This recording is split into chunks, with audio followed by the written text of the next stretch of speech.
আমার ভিডিও যে যেখান থেকে দেখছো বা দেখছেন তাদের অসংখ্য ধন্যবাদ। আর সেই সঙ্গে সবাইকে নমস্কার জানিয়ে আমি আমার ভিডিওটা শুরু করছি। আজকে আমাদের বাড়িতে এনেছে শোল মাছ, সেটা ভালো করে ধুয়ে এনে নুন হলুদ মাখিয়ে ভেজে নিচ্ছি।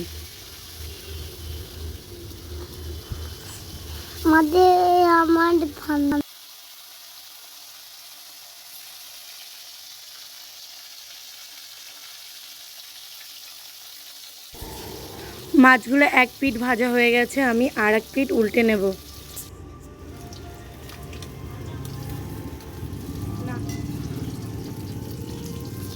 শোল মাছ দিয়ে আজকে আমি বানাবো হলো শোল মাছের রসা। আর এই দিকে হচ্ছে হলো মুসুর ডাল, আর আলুও কেটে নিয়েছি, কুচো কুচো করে আলু ভাজার মতো কেটে নিয়েছি, আলু ভাজা হবে বলে। মুসুর ডাল, আলু ভাজা আর শোল মাছের রসা। মাছগুলো ভাজা হয়ে গেছে, তুলে নিচ্ছি। আর ছাঁচা দিয়ে তুলছি, যে এক্সট্রা তেলগুলো থাকবে সেগুলো বেরিয়ে যাবে। এবার মাথাগুলো ভেজে নেব। শোল মাছের মাথাগুলো ভেজে নেব। শোল মাছের মাথাগুলো মাছের মাথাগুলো ভাজা হয়ে গেছে, এবার তুলে নেব। মাছ ভাজা হয়ে গেছে, এবার আমি যে আলুগুলো কেটে রেখেছিলাম কুচো কুচো করে, সেগুলো আমি ভেজে নেব। আর আলুগুলো আজকে একদম মচমচো করে ভাজবো, বেশি তেলে মচমচো করে ভাজবো।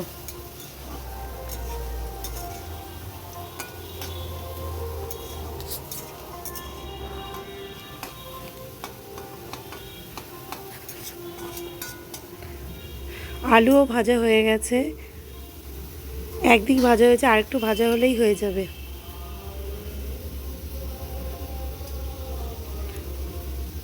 আলুগুলো তুলে নেব। এই তো ভাজা হয়ে গেছে, তুলে নিয়েছি। এবার আমি মশলাগুলো বেটে নেব। আজকে যেসব রান্না হবে সেই মশলাগুলো বেটে নেব। আর এইদিকে কাটাকাটি করাও হয়ে গেছে। এটা হলো গরম মশলা, গোটা গরম মশলা, জিরে, ধনে। আর আলুগুলোও কেটে রেখেছি, আলুগুলো মাছের ঝোল আর ডিমের ঝোলের জন্য। আর এইদিকে আদা রসুন ডিমের ঝোলের জন্য, আর আদা রসুন পেঁয়াজ আর গরম মশলা মাছের ঝোল ডিমের ঝোলের জন্য। আমি প্রথমে মাছের ঝোলটা রান্না করে নেব। তার জন্য কড়াইতে জিরে আর তেজপাতা ফোড়ন দিয়ে মশলা হিসাবে দিয়েছি জিরে ধনের বাটা আর আদা বাটা। আর দিয়ে দেবো, এর মধ্যে দিয়ে দেবো লবণ, হলুদ গুঁড়ো, আর দিয়ে দেব লঙ্কা গুঁড়ো। দিয়ে ভালো করে কষিয়ে নেব। আর আলুটা আমি প্রেসারে সেদ্ধ করে নিয়েছি, যেহেতু রসা হবে আলুটা সেদ্ধ করে নিয়েছি। এই মশলাটা কষানো হয়ে গেলে আমি যে আলু সেদ্ধ করে রেখেছি সেটা দিয়ে দেব এর মধ্যে।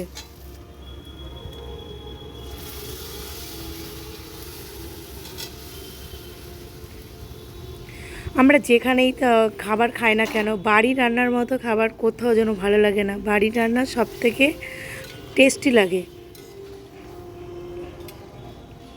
ঝোলটা আলু সেদ্ধগুলো দেওয়ার পর ভালো করে মিশিয়ে নেব। এবার ঝোল ফুটে উঠলে এর মধ্যে একে একে যে ভাজা মাছগুলো ভেজে রেখেছি সেগুলো দিয়ে দেব। আর কাঁচা লঙ্কা দিতে আমি ভুলে গেছিলাম, এখন দিয়ে দিলাম।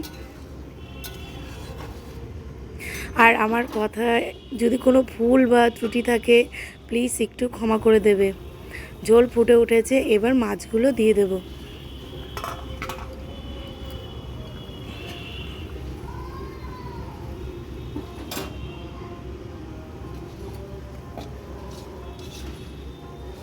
সব মাছগুলো দিয়ে এবার ঝোলের সঙ্গে ডুবিয়ে নিয়ে আবার কিছুক্ষণের জন্য ঢেকে রাখবো, মাছগুলো একটু নরম হওয়ার জন্য।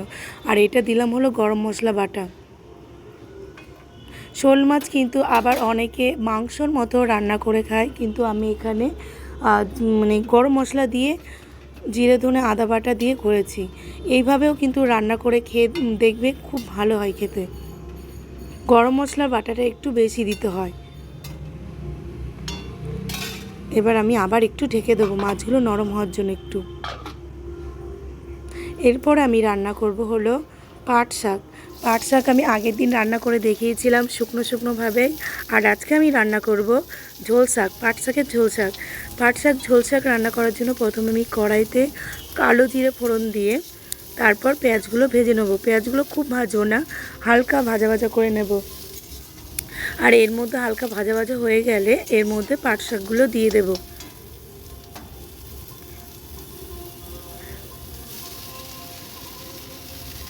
আমাদের সবার যারা গৃহবধূ তাদের রান্নাটা হলো সবথেকে বড় কাজ। রান্না হয়ে গেল মানেই একটা বড় কাজ হয়ে গেল। চটজলদি তাই রান্না করে নিচ্ছি। পাট শাকটা দেওয়ার পর একটু নাড়াচাড়া করার পর এর মধ্যে দিয়ে দেব লবণ আর কাঁচা লঙ্কা দিলাম। এর মধ্যে এবার দিয়ে দেবো লবণ আর হলুদ গুঁড়ো। এগুলো দেওয়ার পর আবার একটু মিশিয়ে নেব।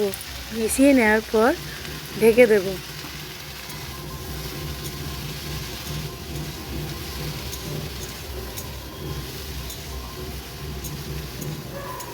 কদিন বেশ গলাটা একদম বসেছিল, ঠান্ডা জল খেয়ে খেয়ে, গরমও খুব পড়েছিল, ঠান্ডা জল খেয়ে খেয়ে পুরো গলাটা একদম বসে গেছিলো, যার জন্য ভিডিওতে ভয়েস দিতে ইচ্ছেই হচ্ছিল না।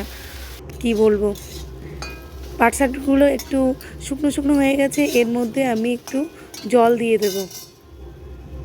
এই ঝোল শাক কিন্তু অনেকে পছন্দ করে, আবার অনেকে পছন্দ করে না। আমাদের বাড়ি ঝোল শাক করলে দুরকমভাবে রান্না করতে হয়, একদিকে শুকনো শুকনো আবার একটু ঝোল শাক। আমার ঝোল শাকটাই বেশি ভালো লাগে ভাত দিয়ে মাখিয়ে খেতে। শাকটা হয়ে গেছে, এবার আমি নামিয়ে নেব। আর রান্না বাকি রইল ডিমের ঝোল। ডিমের ঝোল রান্না করার জন্য প্রথমে আমি ডিমগুলো ভেজে নেব।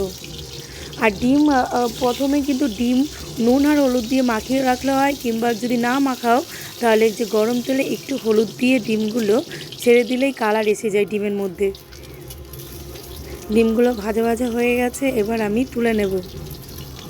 আর ডিম সেদ্ধ করার পর যদি না ছাড়ে তাহলে একটু ফ্রিজের জল, ঠান্ডা জল দিয়ে ডিমগুলোর মধ্যে দিয়ে দিলে তারপর বেশ ভালো ছাড়ানো যায়। ডিম ভেজে তুলে নিয়েছি, এরপর আমি পেঁয়াজ ভেজে নেব। ডিমের ঝোলের জন্য যে পেঁয়াজ দেবো সেটা ভেজে নেব।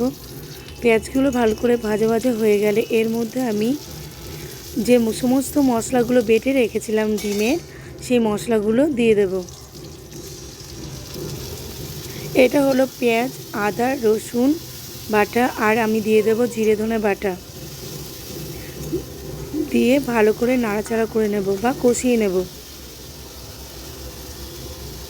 আমাদের বাড়িতে মাছ হলে ডিমটা করতেই হয়, কারণ ডিম মাছ সবাই খায় না। এর মধ্যে দিয়ে দেব মশলাগুলো, আর একটু মশলার মধ্যে আমি হলুদ গুঁড়ো দিয়েছিলাম, সেই হলুদ গুঁড়োটাও দিয়ে দিলাম। আর দিয়ে দেবো কাঁচা লঙ্কা।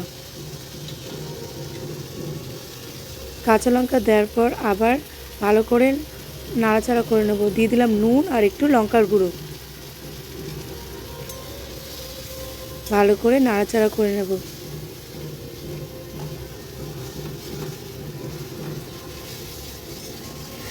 যেহেতু গতকাল আমাদের এখানে বৃষ্টি হয়েছিল, আজকে কিন্তু আমাদের এখানে ওয়েদারটা পুরো ঠান্ডা, আর গরম ভাবটাই নেই।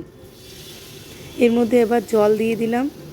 জল দেওয়ার পর একটাই কাজ, ফুটে উঠলেই যে ডিমগুলো ভাজা আছে সেগুলো দিয়ে দেবো ঝোলের মধ্যে। আর আলু দিয়ে দেবো এর মধ্যে। আলুগুলো দিতে ভুলে গেছিলাম, আলুগুলোও দিয়ে দিলাম। আর এই আলুগুলো আমি ঝোলে মাছ দেওয়ার আগে তুলে রেখেছিলাম। মাছের ঝোলের যে আলু দিয়েছিলাম সেখান থেকে আমি কিছু আলু তুলে রেখেছিলাম, সেগুলো দিয়ে দিলাম ঝোলের মধ্যে।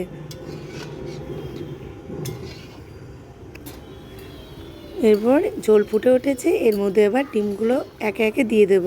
আর দিয়ে দেব গরম মশলা বাটা, যে গরম মশলা বেটে রেখেছিলাম সেটা দিয়ে দেব।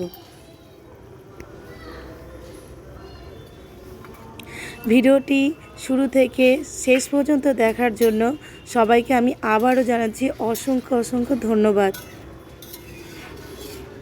রান্নাবান্না কমপ্লিট, এবার খাবার পরিবেশনের পালা। রান্নাটা যেন পুরো ঝড় ওঠার মতো রান্না করা হয়, যেন ঝড় এলো সঙ্গে রান্না হয়ে গেল, ঝড়ও চলে গেল। এরকম। দুপুরে আজকে আমাদের রান্নার মেনুতে ছিল, খাবারের মেনুতে ছিল আলু ভাজা, মুসুর ডাল, পাট শাকের ঝোল শাক, ডিমের ঝোল আর এই শোল মাছের রসা বা ঝোল। দুপুরের থালাটা সাজানো হয়ে গেছে, একদম সুন্দরভাবে সাজানো হয়ে গেছে। এবার সুন্দরভাবে খেয়ে নেওয়ার পালা। ভিডিওটি আজকে মতো এটুকু। Tata, bye bye. দেখা হবে নেক্সট ভিডিওতে। ততক্ষণে সবাই ভালো থাকবে।